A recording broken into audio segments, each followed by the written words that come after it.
In the story, she has it, that you go through this whole like imprinting process, which I just love. That whole scene is like very, not even Black Mirror. It's, it's something very comedic about it.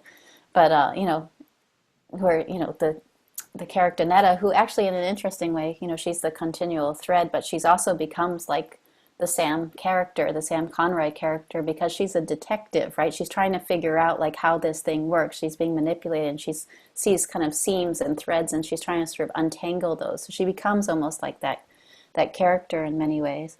But the way that Alexis has it is that she there's which I call it immediate DNA. It's funny that she pulled that. I've trademarked that Wow.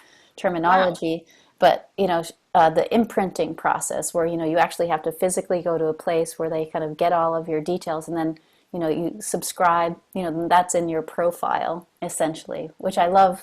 How she kind of tore that apart, kind of reinterpreted it. But in the actual world is, in terms of like how the lab works, and this idea of real-time bioadaptive content is exactly what you're saying, right? Is that eventually when our devices shrink and they become part of our bodies and not devices that are external from us, Yeah. there's all sorts of ways that we can frighten frighteningly take over cognitive and infective processes, right, by creating bioadaptive responses real time.